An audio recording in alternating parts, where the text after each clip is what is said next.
Hello and welcome back to Seek Truth Here, the Reason Why podcast. I'm Dana and I'm your host. This is where we break down why Christians believe what they believe. It's not going to be overwhelming. You do not need a theology degree. We keep it simple around here. We are reading through Mere Christianity by C.S. Lewis and having a quick chat after each chapter. And you don't have to read along if you don't want to. You can just come and listen to these episodes. We're learning the basics of what Christians believe and why and how that belief system is true and reasonable. For a quick recap, in chapter 1, Lewis made the claim that there is an innate universal law of right and wrong inside each of us, and it's been there from the beginning. He said that we all know it exists, whether we acknowledge it or not, and that we know we ought to obey it, yet we often do not. In chapter 2, Lewis addressed a couple of objections to this claim. One, that this law is just an instinct, and two, that it is simply a product of social conditioning. We learned that it can't be just another instinct because it is actually the thing that judges between two opposing instincts. And we can't use an instinct to judge an instinct or to direct instincts. And as for that second objection, even if and though some right and wrong can be learned from others, that does not equate the law with being made by humans. This episode, we are talking about the ramifications of this law of human nature. Even if we accept that it's there, that it's real, so what? Why does that matter? Acknowledging its existence is just the first rung on this ladder of understanding reality. In chapter 1, we talked about the laws of nature, like gravity, and how they're different from the law of human nature. Natural laws are just observations. They tell us what things do, like gravity is the law that just observes that a stone is going to fall if you drop it. The law of human nature does not follow this rule. It's not just observing what humans do, but it's telling what they ought to do. Lewis says that this isn't about fixing blame for now, but about finding out the truth.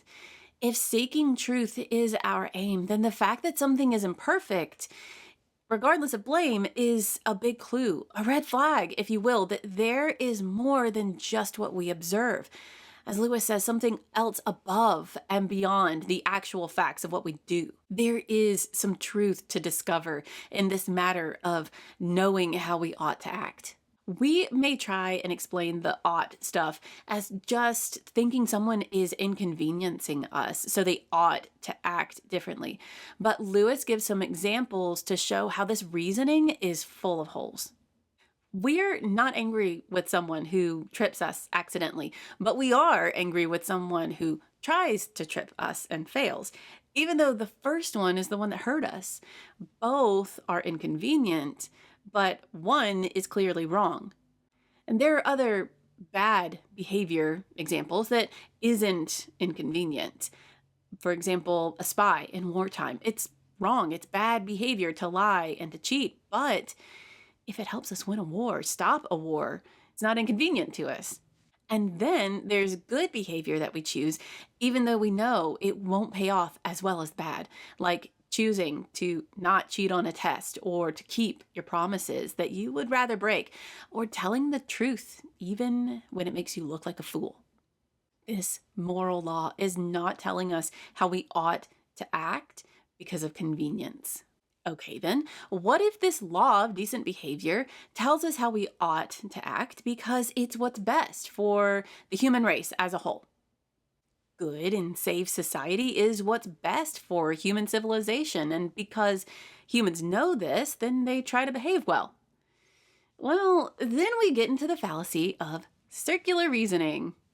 Jennifer Gunner of yourdictionary.com says that circular reasoning occurs when the end of an argument comes back to the beginning without having proven itself. A proves B, but B depends on A to be true, so it all just keeps going in a circle. Lewis gives a football example.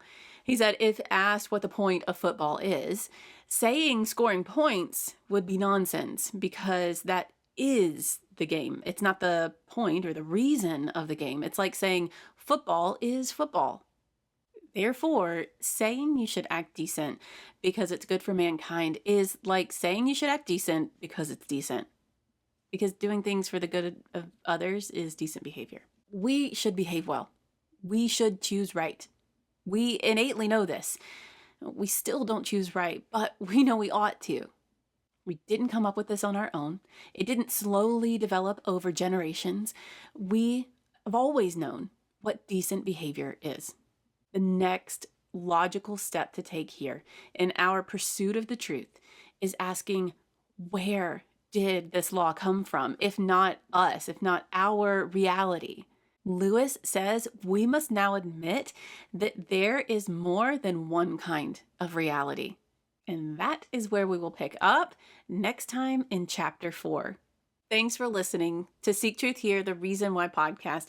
If today's episode encouraged you, share it with a friend who might find it interesting or helpful. You can find more resources on my website at seektruthhere.com and on Facebook and Instagram at Seek Truth Here.